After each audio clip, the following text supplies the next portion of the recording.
And we're back one more time. Hi, it's the Horror Guys. I'm Brian. And I'm Kevin. And as usual, we've got 4 movies for you. Last couple of weeks, this is the 4th time. This is bonus episode number 4, otherwise known as podcast 199, where we are taking our material from our bonus newsletter and making a little bonus podcast out of them. It's still horror movies. That's the best. That's the best part about it. No, it's still horror. Musical theater here. It's all horror, guys. Very little musical theater. What do we got this time? Well, we got a Chinese film called Incantation, an oldie called The Skull, and another not quite as oldie, was it? The 1 Island year of later. Care. Yeah. And a VHS Viral, another installment in the VHSs. Oh, you know if they put the word viral in there, it's got to be good, right? Well, no, not this time around. But we'll talk about more of that. Okay, so again, this podcast goes out through Substack, through our horrorbulletin.com newsletter. And if you want to get this every week, just sign up. It's free and easy. Put your email in there. You'll get the 2 emails every week, one with our regular reviews, one with our bonus reviews. And every other week there is a bonus podcast. I don't think we're still completely decided if we're going to continue doing this every other week, so let us know. Yeah, well, let us know what you think. Yeah. Do you like hearing our mellow voices and other extra podcasts? And Substack does There's have an just app too much for that you you. can just listen to just on your phone or wherever, just like your podcast app. It's all automatic. It's pretty cool. Very easy. Yeah. Of course, our regular podcast is over at horrorguyspodcast.com, and we do that every week with all our usual stuff on it. It's pretty cool. We've got Coming almost up on 200 the episodes. bicentennial episode. Next time. 200, That's right. 200, 200. 200. Yeah. That's a lot of horror movies. Yeah. Have you read any good books lately? Yeah. No, but I've written one. Oh, even better. We just released The Horror Guy's Guide to the Horror Films of Roger Corman. Interesting. Yeah, he directed a whole bunch of movies in the 1950s and 60s and 70s and He's a 80s and prodigious guy. 90s. Oh, yeah.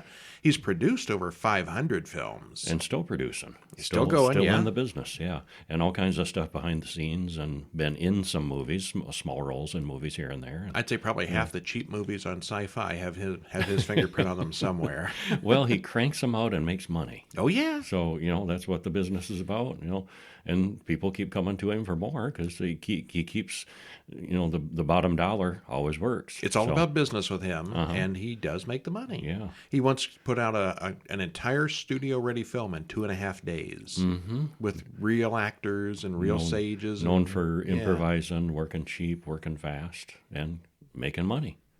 They're good enough. Yeah, his movies always haven't been great, but they're good enough. A lot of them have stood the test of time, and some of them weren't very good when they came out, but it's a mix. Yeah.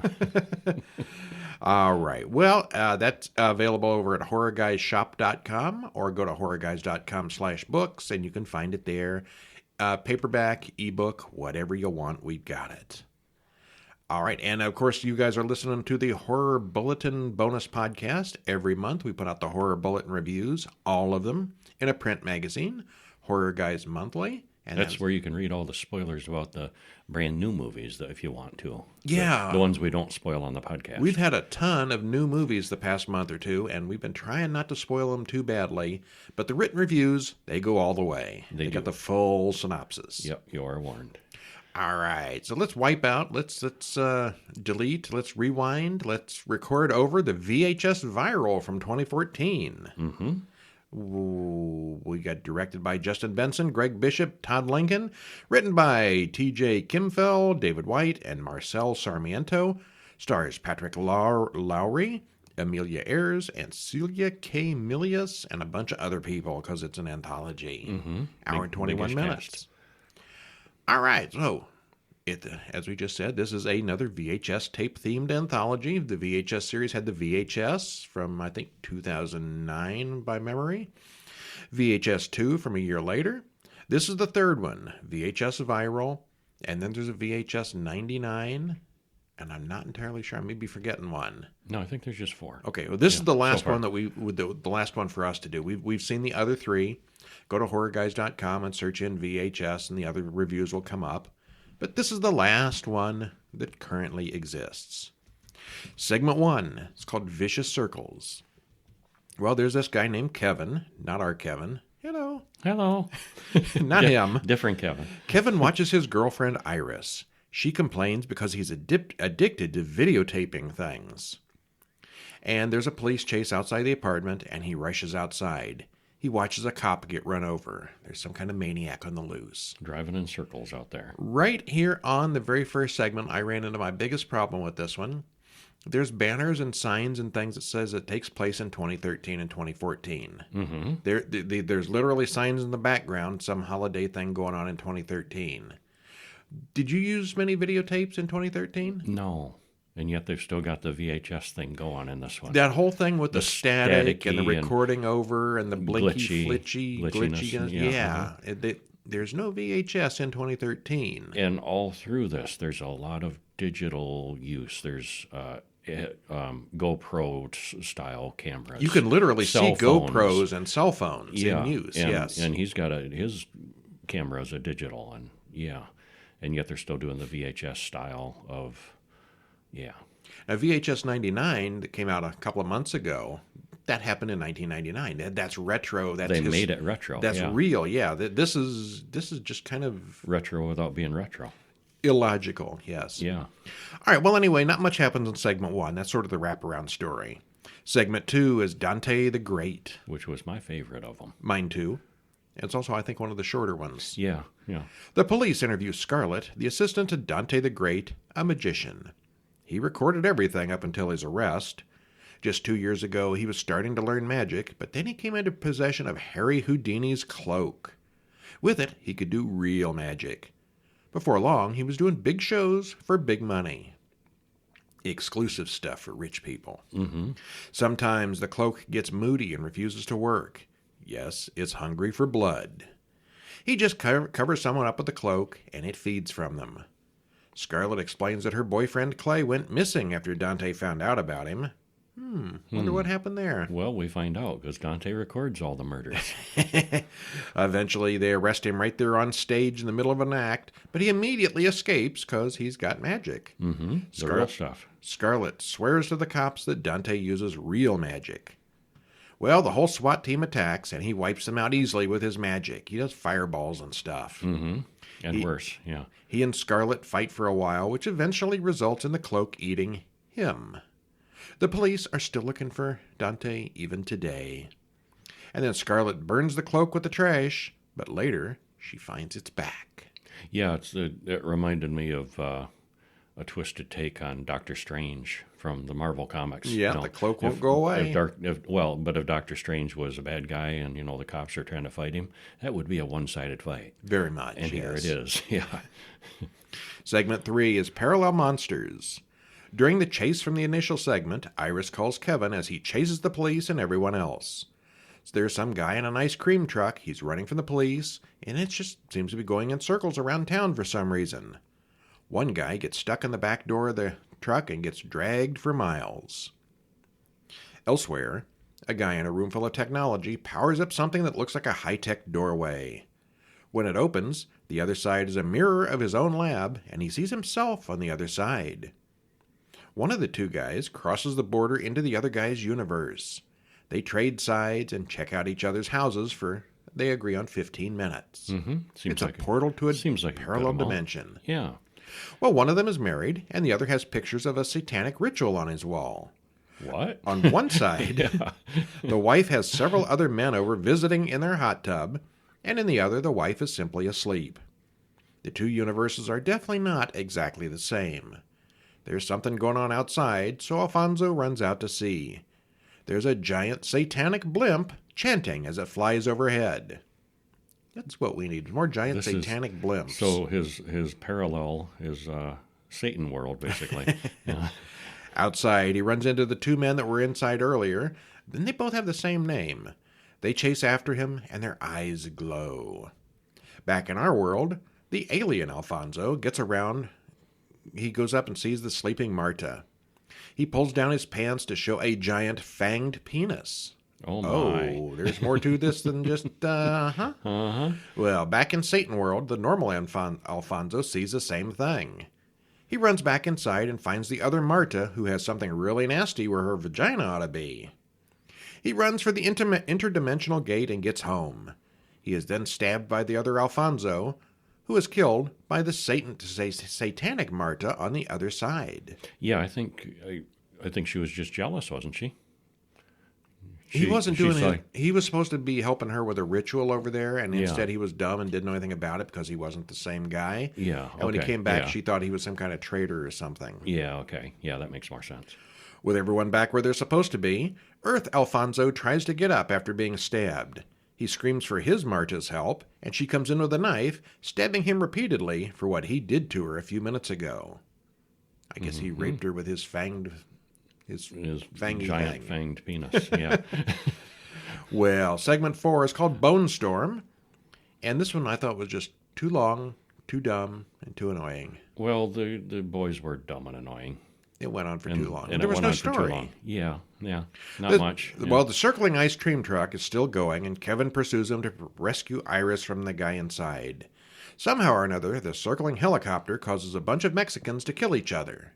Did you get that with the whole Mexican group? Well, I don't think it was the helicopter necessarily, but it was, the They all got paranoid because the police were coming or something. Yeah, the truck was causing a disturbance in the force, Yeah, whatever. Yeah. We cut to another time when some kids are recording themselves doing skateboard tricks. They all decide to go to Tijuana for fireworks and drugs, but mostly to try this isolated tunnel one of them heard about. They get there and find a bunch of sacrificial-looking things and pentagrams painted on the ground. One guy gets cut and bleeds onto one of the pentagrams. And when that happened, I said, that probably isn't a good thing. No. And it wasn't. A strange, witchy-looking woman suddenly appears. She tears off one of the guy's arms. More strange cultists suddenly appear, surrounding the skateboarders. The guy with the gun kills a few of them, but soon they kill all 13 of the cultists. But then the dead all get up and continue the fight. Yeah, and at some point they're just like living skeletons that they're fighting. Back in the police chase, Kevin finally catches up with the ice cream truck. In the back are video monitors. Iris comes on one of the monitors and tells Kevin to hit the upload switch. He does. Now all these terrible videos can all go viral, which probably means something, but it's left vague. Yeah. They pull back and show a view of the city, and all the lights in the city are starting to flicker off and on. Yeah. Yeah, bad things. All right, well, that was a waste of an hour and a half. Oh, well, no, not that bad. But... It was easily the worst of the series. Okay, yeah. You agree with that one? I do agree there, yeah. The Dante the Great segment was really good. Yeah, it was. But it was also the shortest of the bunch. Parallel Monsters was a little on the dumb side. I thought that was interesting. Oh, it was interesting, but how realistic was that?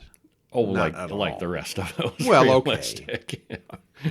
Bone Storm was nothing but annoying teenagers and shaky cam, and there's no real story there other than they fought some monsters. Mm-hmm. And that one, I think, was the longest segment. Unfortunately. Yeah. The segments all took place in 2013, and several times you could see them filming with phones and GoPros, so why was everything still cutting in and out with static like a VHS recorder? Bad, bad, bad. I didn't harsh on it as much as Brian, but yeah, it wasn't. It was the weakest of the four. Yeah. Yeah. I don't know, of all the modern anthologies, with the exception of, I think VHS 2 I liked the best. Most of these did not do much for me. We watched too many shorts on our own, I think. We're too spoiled. Yeah, we watch good shorts all the time. We ain't got time for these bad ones. That's the thing. There's so many super good shorts out there. Yeah. Yeah. Well, that takes us to 1966's Island of Terror. Directed by Terrence Fisher, written by Edward Mann and Al Ramson, stars Peter Cushing, Edward Judge, Carol Gray, and Eddie Byrne. Hour and 29 minutes. Trailer in the show notes. Spoiler free, the effects are pretty cool, the acting is good, and the story is pretty great. Well, the effects are pretty cool for the time period. Yes. They're going to be kind of laughable now. A little bit. This one should be better. Kind of puppety. Yeah. Yeah. This one should be better known than it is. The horror guys both give this one a strong thumbs up, and Kevin remembers being freaked out by it when he was a wee lad, and it's still pretty creepy. Yeah, it's one of those movies I was so young that I don't only remembered bits and pieces of it, but I remember it, vividly still, the bits and pieces I did. But I could never piece together what movie it was that I was barely remembering. And then we saw this and say, it was Island of Terror.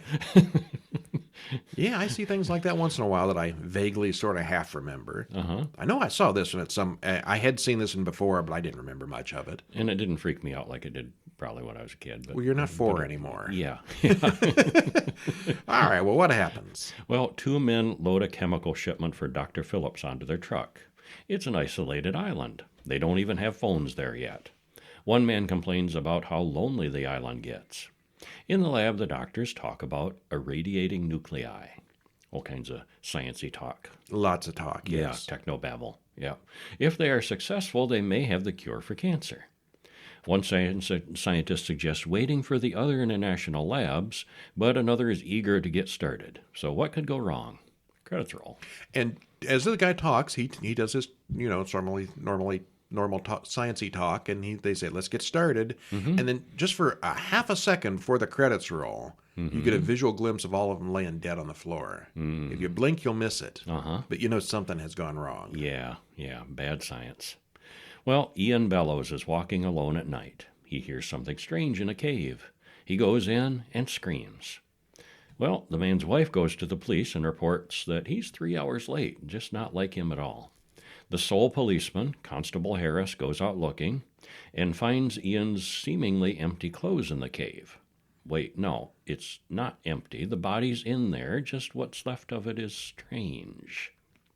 Well, the cop goes to see Dr. Flanders first and relays what he saw.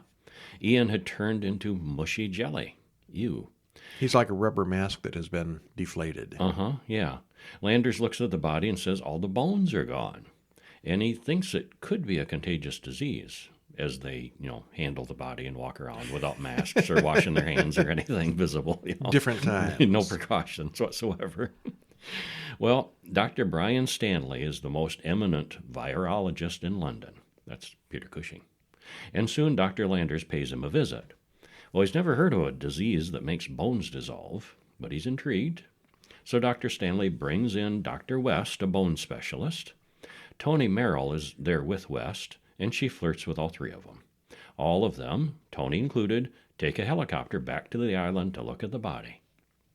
Well, the 3 doctors go to the lab and start an autopsy.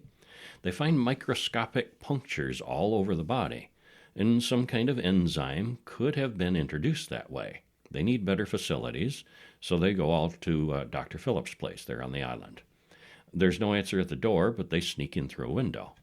And Dr. Stanley almost trips over a squishy body on the floor. Uh-oh. Yeah. Well, the lights keep flickering, and Landers mentions the island has been having trouble with their generator. They find the lab, and there are dead men everywhere. This was the nuclear lab, and whatever it is must have started there. Meanwhile, a farmer notices that his horse is all melted and squishy.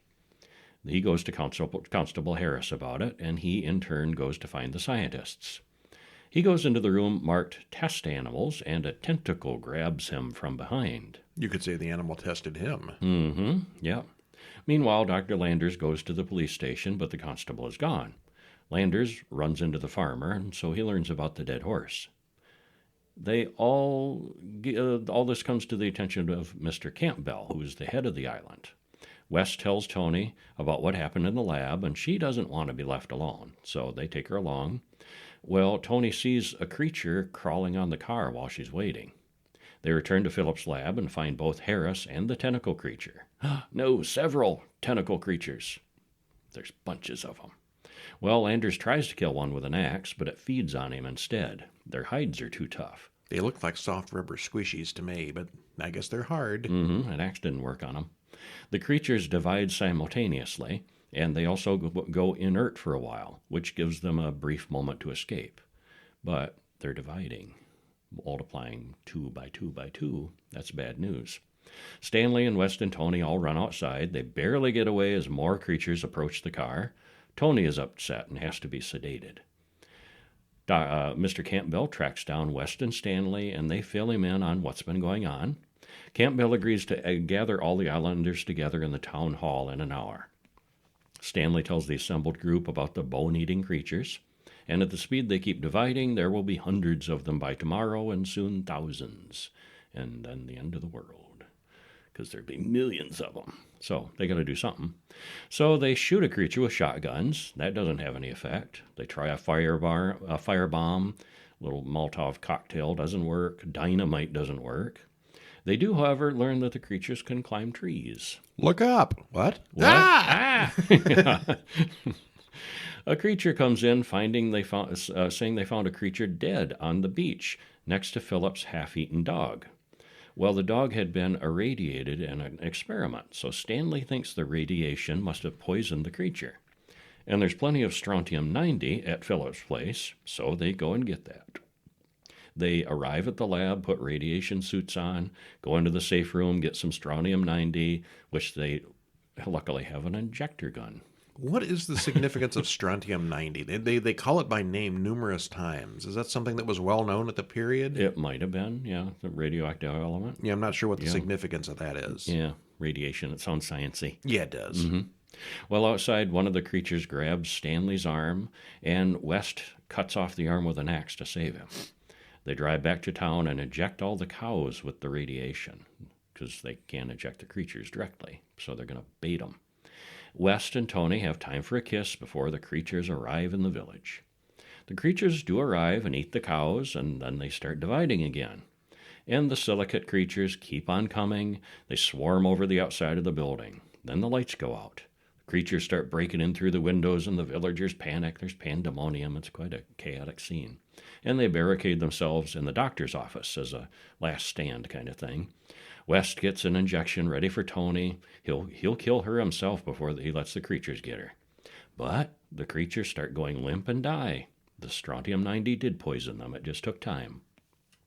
Well, in the morning, Tony's helicopter returns and takes her, West, and Stanley back to the mainland. All the silicate creatures have been verified dead. Except, remember those international labs that were mentioned at the beginning? In Japan, one of those labs seems to have developed the same problem. But Japan is an island too, so that's okay, right? Isolated island, yeah. Well, what could happen? well- There's nobody in Japan, is there? Well, bad things. And what about the other internationals that aren't? Because it was plural mentioned. Yeah. Yeah. Well, other than a little panicking toward the end, Campbell and the villagers were surprisingly cooperative. Yeah, he was like the leader of the town, and and if this was a modern movie, you know they wouldn't be cooperative. Or that calm, or, yeah. It'd be like, this isn't real, it's fake news, we'll do it my way. This is the way we've always done it around here, and this is the way we're going to do it, and then they'd all die. Yeah, but anyway, they're British, so maybe that helped too. Mm-hmm. Yeah. Follow the leader. British in the mid-60s, yeah. Stiff upper lip. And staunch and all that, yes. keep calm and kill the silicates. Yeah. Well, Peter Cushing gets a few funny lines here. You know, he's usually completely plays everything serious. Here he Usually. was kind of a cowardly wimp, and it was kind of funny. Yeah, a little bit. We should take any risk necessary. Oh, but not for me. But it's mostly played as a serious scientific investigation story. The creatures here are really well done and alien, at least for the 1960s. The acting is fine, the music is suspenseful, and the pacing is excellent. I'm really surprised it's not better known. We both liked it quite a lot. Mm-hmm. I'd consider it a classic. Yeah. That takes us to what's next. The Skull from a year before, 1965, which was directed by Freddie Francis, written by Robert Bloch and Milton Subotsky, stars Peter Cushing, Patrick Wymark, Christopher Lee, and Jill Bennett. And the runtime is an hour and 23 minutes. There's a trailer on the show notes. Spoiler-free. Cushing and Lee together again. Yeah. Yeah. Well, the set pieces and interesting point of view shots elevate what should have been a mediocre tale to something pretty good. And as always, it's fun to see Cushing and Lee working together. As you might guess from the title, a skull plays a central part, and it's a little far-fetched and weak in the story. Yeah, it is. Yeah. This is a turn-your-brain-off movie. Yeah, but the direction is so good, and they're so good together, it makes it thoroughly watchable. Well, we begin in a cemetery in the 1800s. Or maybe it's even earlier than that, I don't know. The men there are digging up a grave. One man opens up a coffin and cuts off the head of the man inside. He then leaves carrying a small package. What's in that bag, do you think? It's about the size of a head. Well, Pierre, the phrenologist, returns home, opens the bag, and finds a woman in his bathtub, but he quickly throws her out. There's work to do. He pours acid on the head that was in his bag, and soon there's nothing left but A skull. credits roll. Now, that's somebody who's dedicated to their job and their work. He comes home and there's this naked woman in his tub. Go away, naked woman. I need to boil a skull. Yes, I've got things to do. Now, and she's wanting, she's coming on to him. Oh, yeah. She's not, indignant that he walked in on her or anything. She's like, oh, come on in. Oh, there's no time We'll for have that. fun. I have a skull to wash. Yeah. Well, we come up to the modern day, or the 1960s at least, Yeah. and we open up at an auction. Christopher Maitland and Sir Matthew Phillips are competing for items at an auction. There are 4 demonic statues for sale, and Phillips has deeper pockets. He gets the figures by making a big jump in his bid. Afterward, Maitland asks why he paid so much more than they're worth, and Phillips doesn't really even know why he wanted them. Something just came over him. Later, Mr. Marco comes to see Maitland. Maitland's wife doesn't like Marco, but business is business. He's brought an old book about the life of the Marquis de Sade. It was rumored that the Marquis was into the occult and died with a hatred of all mankind. Well, the book is bound with human skin, and Maitland writes books on the occult himself, and he's a collector of the macabre, so he's very interested. Marco mentions that he may have another item tomorrow night. Marco goes home, and we see that he has the skull in his closet. The next night, Marco returns, and this time he brings The skull. along with him. He wants £1,000 for it. Which is a heck of a lot of money in 1965. Yeah, it is. It's not just any man's skull. This is the skull of the Marquis de Sade. We get a flashback to Pierre and his fate. As the executor of Pierre's estate does an inventory, he throws the skull into a pile of junk, but it soon moves to a better place. The skull takes over the man, and he kills Pierre's mistress. Maitland thinks it's too expensive, and so Marco cuts the price in half. He really wants rid of that thing. Mm-hmm. Maitland says, well, he'll think about it. Maitland then plays pool later with Matthew Phillips, and he tells him about the skull, but can't verify that it's genuine. Phillips says, oh yeah, it's genuine because it was stolen from him. Phillips says he's glad it was stolen and advises Maitland to stay away from the dangerous skull. He believes that the Marquis was possessed by an evil that still possesses that skull today, and he thinks that the skull wanted him to buy those figurines at the auction. Well, 2 men come to arrest Maitland. They don't take him to the police station, but instead to some weird kind of courtroom. They make him play Russian roulette with a loaded gun 3 times. Maitland is then locked in a room and gassed, and he gets a vision of the skull, and suddenly he's in an apartment building. Turns out he's in Marco's apartment. That was weird. That was weird, and I'm not weird. quite sure what that was even about looking back on it. And it reminded me of The Prisoner, It that did. old series. Yes, it did. Yeah, where it was surreal and you don't quite know what's going on.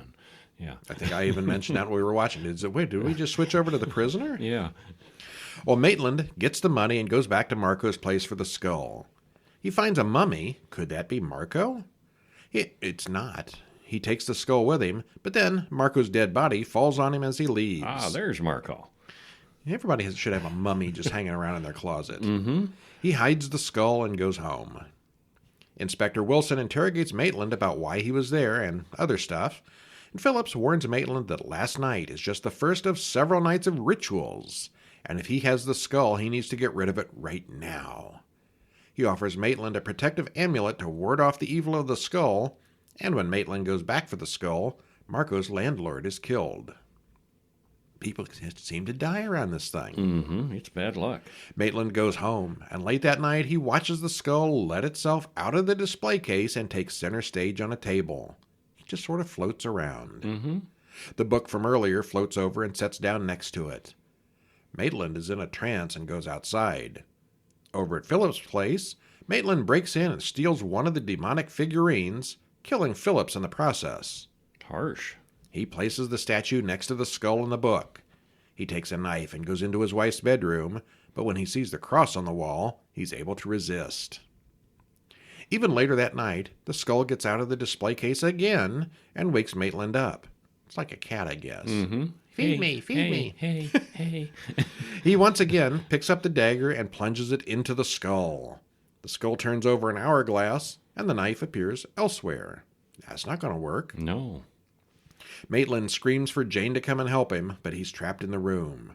The skull flies from room to room and finally closes in on him.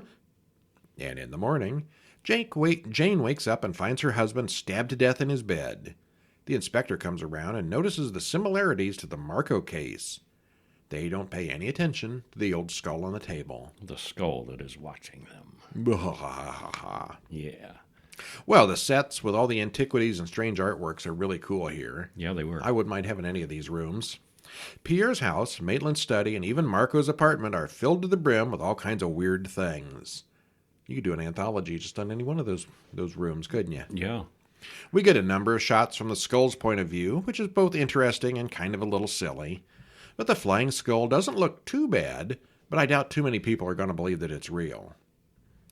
I guess, well, there was no Skulls CGI don't fly. at the time, so I guess it was probably a real skull on a string or something. Mm-hmm. Yeah, cables. Yeah. It's got a really small role for Patrick McGee, who we always call the dollar store Boris Karloff.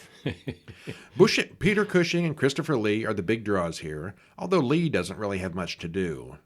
Cushing does a lot with only a little material.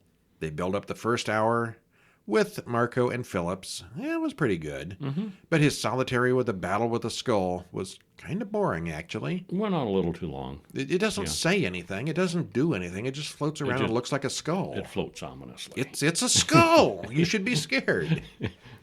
It was a weak premise with good performances. All right. Yeah, well, that sums it up. Yeah. Not a classic. So but there's our tolerable. three oldies. Well, we got a brand new film, Incantation, from 2022, directed by Kevin Ko, written by Che Wee Chang and Kevin Ko. Stars Suan Yen Tsai, Sin Tang Huang, and Yin Huan Kao, and Sean Lin. I got Sean Lin right. You just kind of mumbled through those names. Yeah, I kind of just did, didn't Sorry. I doubt the actors are going to call. Sorry. Hour and 50 minutes. Spoiler free. This might be a case of lost in translation, but this one didn't quite click with either of us. It's in the found footage style, mostly, and it's very well made. It's got good acting, it's got good effects, and high production values. The story amps up tension, but failed to really be that frightening to us. Maybe being a parent would have helped, as there were really terrible things happening to a child with a mother helpless to fix it. So if you get upset with those movies with sick kids, this is kind of the same thing, only supernatural. Yeah. Yeah. Yeah. What happens? We won't spoil this one entirely. We'll stop partway through. Because it's so brand new. Yeah. We are told that intentions can change outcomes. Like a video of a train going by, you can make it going forward, go forward or backward, depending on the way you look at it. You've seen that kind of optical illusion thing. Mm-hmm. Is it an optical illusion or is it a reality? Well, Lee Ronan says that 6 years ago she violated a terrible taboo. And then there was a car accident, and she explains that the more you understand, the more it plagues you. Some it. We see videos of the police involved with the accident committing suicide. She shows us a symbol and tells us to memorize it. Well, we hear that Ronan is getting her daughter Dodo back next week, assuming she passes her evaluation. Dodo is very shy, doesn't really recognize her. And how do you pronounce his name? Say? That works for me. Okay. Say, the man from the orphanage, mentions that she often calls him Dad. It's not quite an orphanage. It's more of a foster care. I think most of the kids there, their parents were not deceased, but they were wards of the state for various reasons. Right. Yeah. Well, we get footage of 6 years ago from a mental institution. Lee has given away her new baby to an orphanage, or the foster care. Or whatever it is, yeah. Yeah. She tells them that the more you know about this deity, the more you are likely to experience something bad from it. And eventually, in the now again, Ronan brings Dodo home, shows her to her new room. And right away, weird things start happening. Power goes out, something breaks in the next room, things spill in the fridge, and there are sounds like she's never heard before. Lee checks, and Dodo is asleep in her room, at least until the screaming starts. Well, 6 years ago, Ronan, Juan, and Dom are visiting the mountains. They've come for a private family ritual, but Ronan isn't part of the family and so can't stay. But an old woman looks at Ronan's hand and decides she can stay after all. So there's a lot of hopping back and forth between the modern and the 6 years ago. Something bad happened 6 years ago, and something bad's happening today, and somehow they're related. And we both gradually fill in on both of them. Yeah. Well, more? I think that's probably good enough. Yeah, because weird things happen in both.